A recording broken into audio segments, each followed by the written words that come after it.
নমস্কার, আমার 24 আমি মৌপি আপনাদের সবাইকে স্বাগত জানাই। পুরী থেকে কলকাতা ফেরার পথে ভুবনেশ্বরে গিয়ে ওড়িশার মুখ্যমন্ত্রী নবীন পটনায়কের সঙ্গে বেশ কিছুক্ষণের বৈঠক, দুজনেই সৌজন্য সাক্ষাৎ বললেন। কিন্তু মুখ্যমন্ত্রী মমতা বন্দ্যোপাধ্যায়ের যে মন্তব্য, সেই মন্তব্য দেখে রাজনৈতিক মহল মনে করছে যে আসলে আজকের এই কয়েক মিনিটের বৈঠক থেকেই কার্যত বিজেপির চোখে চোখ রেখে অবিজেপি দলগুলোকে নিয়ে ফেডারেল ফ্রন্টের যে বীজটা সেটা বপন করে দিলেন মমতা বন্দ্যোপাধ্যায়। আর এর পাশাপাশি আমরা দেখেছি যে হিন্দুত্বের তাস বিজেপির, সেই হিন্দুত্বকে বুমেরাং করতে এই মুহূর্তে প্রস্তুত মমতা বন্দ্যোপাধ্যায়, এবং তাই গতকাল তার ঘোষণা তিনি প্রকৃত হিন্দু। এ নিয়ে আমরা আজকে আলোচনা করব। আমাদের সঙ্গে স্টুডিওতে উপস্থিত রয়েছেন বিজেপি নেতা শ্রমিক ভট্টাচার্য এবং আমাদের সঙ্গে রয়েছেন অধ্যাপক মনোজিৎ মণ্ডল। আপনাদের দুজনকে স্বাগত জানাই। শুরুতে একবার দেখে নিই, বিজেপিকে আটকাতে আঞ্চলিক দলগুলি যথেষ্ট ক্ষমতা রাখে। নবীন পটনায়কের সঙ্গে বৈঠকের পর বিরোধী ঐক্যে গুরুত্ব দিয়ে মন্তব্য মমতার। 2019-এর দিকে তাকিয়ে জোটের সলতে পাকানোর কাজটা কি তাহলে এখন থেকেই শুরু হয়ে গেল? মমতা নবীন বৈঠকের পর জল্পনা তুঙ্গে। কংগ্রেসকে হারাতে পারে বিজেপি, আঞ্চলিক দলকে নয়। উত্তরপ্রদেশ এই মিথ ভেঙে দিয়েছে। এখন গেরুয়া শিবিরে অন্যতম টার্গেট ওড়িশা আর পশ্চিমবঙ্গ। বৃহস্পতিবার পুরী থেকে ভুবনেশ্বরের বাড়িতে গিয়ে ওড়িশার মুখ্যমন্ত্রী নবীন পটনায়কের সঙ্গে দেখা করেন মমতা বন্দ্যোপাধ্যায়। সম্প্রতি মমতার দিল্লি সফরে সংসদ ভবনে তার সঙ্গে দেখা হয় নবীনের। মাত্র কয়েকদিনের ব্যবধানে ফের সাক্ষাৎ, ফলে এদিনের বৈঠক অতি সংক্ষিপ্ত হলেও শুরু হয়েছে জল্পনা। We love all the regional parties. We want regional parties should continue. So with the regional parties, there are so many issues come sometimes. So we fight. Secular party is always secular, they are together. বৃহস্পতিবারের বৈঠক নেহাতি সৌজন্য সাক্ষাৎ বলে দাবি করলেও মমতা যখন আঞ্চলিক দলের একজোট হওয়ার কথা বলছেন, তখন মাথা নাড়তে দেখা যায় নবীনকে। বিশেষজ্ঞরা বলছেন, জাতীয় রাজনীতিতে এখন কার্যত একই বিন্দুতে দাঁড়িয়ে রয়েছেন মমতা নবীন। মমতা নবীন দুজনেই একসময় বিজেপির সঙ্গে থাকলেও এখন তারা গেরুয়া শিবিরের ঘোর বিরোধী। লোকসভার আসন সংখ্যায় তৃণমূল চতুর্থ, বিজেডি পঞ্চম। বিজেপির মোকাবিলায় দুদলই উল্লেখযোগ্য বিরোধী শক্তি। পশ্চিমবঙ্গে বামেদের সরিয়ে ক্রমশ বিরোধী রাজনীতির পরিসর দখল করছে বিজেপি। ওড়িশায় পঞ্চায়েত নির্বাচনে কংগ্রেসকে সরিয়ে দ্বিতীয় স্থানে উঠে এসেছে তারা। পশ্চিমবঙ্গ এবং ওড়িশায় ক্ষমতা দখল করে দলে স্বর্ণযুগ আনার কথা বলছেন বিজেপি সভাপতি অমিত শাহ।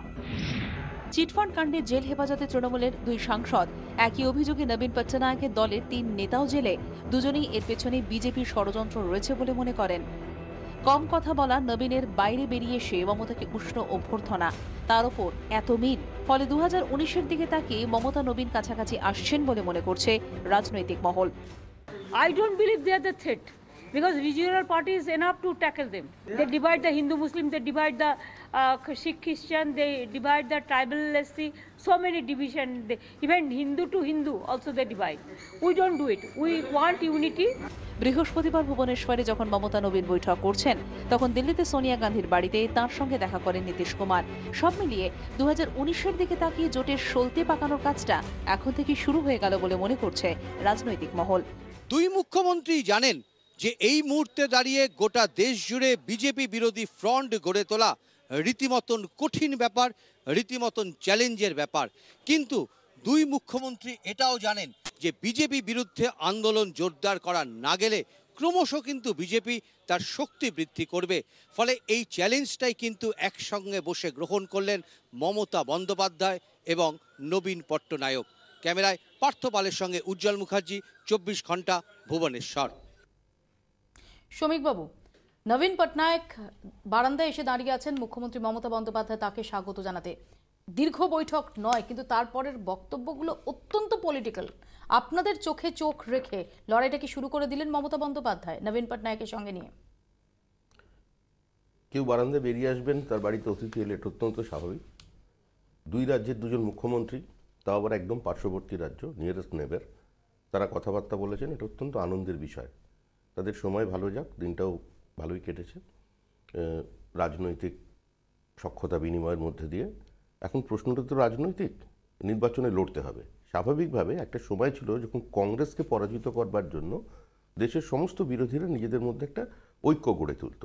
বামপন্থীরা সেটা একটা অগ্রণী ভূমিকা নিতেন। হরকিশোর সিং সুরজিতের সময় থেকে একটা কথা চলে এসেছিল বাম এবং প্রগতিশীলদের সঙ্গে নিয়ে জোট, ধর্মনিরপেক্ষ জোট।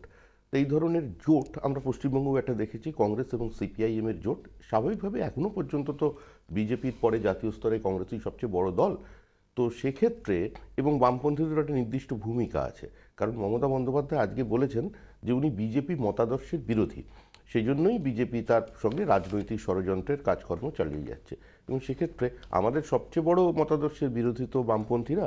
তো বামপন্থীদের সঙ্গে কারা নেবে, একটা ফ্রন্ট যদি তৈরি হয় সেখানে তৃণমূল কংগ্রেস কোথায় থাকবে, বামপন্থীদের অবস্থান কোথায় হবে, কংগ্রেসের কি ভূমিকা পালন করবে। কংগ্রেস এবং বামপন্থীদের আজকে একটা অন্য রূপে আমরা পশ্চিমবঙ্গে দেখেছি। এবং সবচেয়ে আশ্চর্যের ব্যাপার এটাই যে নবীন পটনায়কের রাজনৈতিক জন্ম যেটা হয়েছিল সেটা বিজেপির হাত ধরে। তৃণমূল কংগ্রেস ভেঙে তৈরি হয়েছিল সেটাও বিজেপিকে সঙ্গে নিয়ে। 1998-এ, 1999-এ, 2001-এ, 2004-এ, এত বছর, প্রায় 8 বছরের একটা দীর্ঘ সময়কাল পর্যন্ত, 6 পর্যন্ত মমতা বন্দ্যোপাধ্যায় বিজেপির সঙ্গে ছিলেন, 6 বিধানসভা নির্বাচন করেছেন।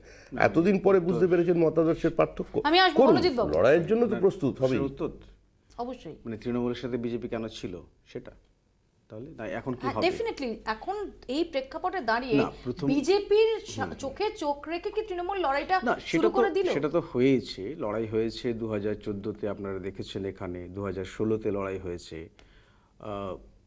কয়েকদিন আগেও লড়াই হয়েছে, সেখানে তৃণমূলই সবসময় এগিয়ে আছে।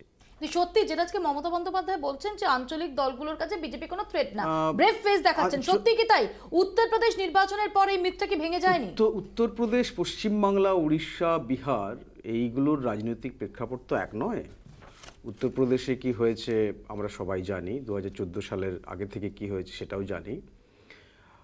ওখানে লিডারশিপ ক্রাইসিস, ভোটের আগে কি হয়েছে বাড়ির মধ্যে মুলায়ম সিং অখিলেশের মধ্যে, সেগুলো সবই আমরা জানি। আমার মনে হয় না পশ্চিমবাংলা বা উড়িষ্যাতে বা বিহারে লিডারশিপ ক্রাইসিস এরকম আছে, প্লাস মানুষ যেভাবে এনাদের সাথে আছে। বিহার ইলেকশন তো বিজেপি হেরেছে, সেটাও একটা দেখার বিষয়। সেখানে উল্টো দিকে ওনাদের ভাষা অনুযায়ী জেল যাওয়া একজন মানুষ, লালু প্রসাদ যাদব, তিনিই কিন্তু বেশি ভোট পেয়েছে। ওই আবার সিবিআই প্রসঙ্গ আসতে হয়। এই প্রসঙ্গে আমি শুধু অ্যাড করব যে আজকে যখন মমতা বন্দ্যোপাধ্যায় এবং নবীন পটনায়কের সঙ্গে বৈঠক হচ্ছে, তারই আগে পরে কিন্তু আরেকটি খুব ইন্টারেস্টিং মিটিং হচ্ছে সোনিয়া গান্ধী এবং নীতিশ কুমার। না দেখুন, এটা হতেই পারে, এটা হবে না তার তো কোনো কথা নয়, তার তো কোনো গ্যারান্টি নেই। ভারতবর্ষের সংবিধান দেখবেন প্রত্যেকটা জায়গাতে একটা ব্যালেন্স অফ পাওয়ারের কথা বলা আছে সমস্ত ক্ষেত্রে। আমি মনে করি পলিটিক্যাল স্ফিয়ারও সেরকম ব্যালেন্স অফ পাওয়ার হওয়া উচিত, না হলে মানুষ যা খুশি করতে পারে, যেটা এখন কেন্দ্রীয় সরকার অনেক ক্ষেত্রে কিন্তু করছে। একটা one stroke of the evening আপনি কতগুলো টাকাকে বাতিল করে দিচ্ছেন, মানুষকে অসহায় অবস্থার মধ্যে নিয়ে যাচ্ছেন, ধর্মের নাম দিয়ে আপনি মানুষকে বিভাজন করছেন। ঘটনাচক্রে দুর্ভাগ্যের হলে এটা সত্যি, তাদেরকে মানুষ কতগুলো জায়গাতে ভোটও দিচ্ছে। এইগুলো সত্যি দুর্ভাগ্যের বিষয়। আজকে একেবারে আমরা বিশ্বায়নের শেষ প্রান্তে এসেছি, প্রায় 30 বছর হতে চললো, 25 বছর প্লাস, যখন আমরা হাতে মোবাইল ফোন নিয়ে কথা বলি, চোখে ভিডিও দেখতে পাই একের সাথে অপরের, তখন আমাদেরকে ধর্ম নিয়ে আলোচনা করতে হচ্ছে। এক্স্যাক্টলি, আমি এখানে সমীপবাবুর কাছে আসবো। সমীপবাবু, যদি এমনটাই হয় যে মমতা বন্দ্যোপাধ্যায় তার এই ওড়িশা যাওয়া, সেটা নিয়ে আপনাদের বিন্দুমাত্র মাথা ব্যথা নেই, তাহলে কেন আপনাদের কিছু লোকজন তারা তাকে ঘিরে বিক্ষোভ দেখাতে গেল? পার্টি ওই বিক্ষোভকে এন্ডোর্স করে না, ওটা কোনো দলীয় কর্মসূচি ছিল না। কিন্তু তাহলে কি তাদের সেই অংশটা ইনসিকিউরিটি? ঠিক যেভাবে সুদীপ বন্দ্যোপাধ্যায় গ্রেপ্তারের দিনে বিজেপি অফিস চারদিক থেকে ঘিরে ফেলে ঢিল ছোড়া হয়েছিল, কয়েকজনের মাথা ফেটেছিল, তৃণমূল কংগ্রেস অফিসিয়ালি সেটাকে এন্ডোর্স করেনি বলে জানিয়েছে, ঠিক ওইভাবেই ওটাকে পার্টি এন্ডোর্স করে না। কোনো বিচ্ছিন্ন ঘটনা নিয়ে আমি কোনো মন্তব্য করতে চাই না। তবে এটা ঠিক যে স্বাভাবিকভাবেই গণতন্ত্রকে যদি সত্যিকারে আমরা একটা ফলিত রূপ দেখতে চাই, তো সেখানে একটা বিরোধী জোটের শক্তির আবশ্যকতা আছে, তাহলে লড়াইয়েরও একটা মজা থাকে। তো স্বাভাবিকভাবেই 2019 সালে যে নির্বাচনটা হবে, সেই নির্বাচনে এটা তো পরিষ্কার যে একার শক্তিতে বিজেপিকে ফেস করবার মতো কোনো রাজনৈতিক দল এই মুহূর্তে নেই। সেখানে জোটবদ্ধভাবে নির্বাচনে প্রতিদ্বন্দ্বিতা করতে হবে। আমরা দেখব জোটটা কাদের কাদের নিয়ে তৈরি হচ্ছে। দেশের মানুষ যদি মনে করেন যে তারা একটা জোটের সরকার চান, তাহলে তারা তাই করবেন। দেশের মানুষ যদি একটি নির্ণায়ক সরকার চান, তারা তাই করবেন। এবং আমাদের বক্তব্য তো অত্যন্ত স্পষ্ট, আমরা তো কোনো নতুন গল্প নিয়ে মানুষের সামনে রাজনীতি করতে আসিনি। যেটা মনোজিৎ বাবুরা বলছেন যে আপনারা বিপুল সংখ্যাগরিষ্ঠতা নিয়ে আসার পর এমন কিছু ডিসিশন নিচ্ছেন যেটাতে আপনাদের কোট আনকোট দাদাগিরি প্রকাশ পাচ্ছে, এবং যেখান থেকে আঞ্চলিক দলগুলো অবিজেপি দলগুলো তারা মনে করছে যে একটা প্রতিরোধ গড়ে তোলা উচিত।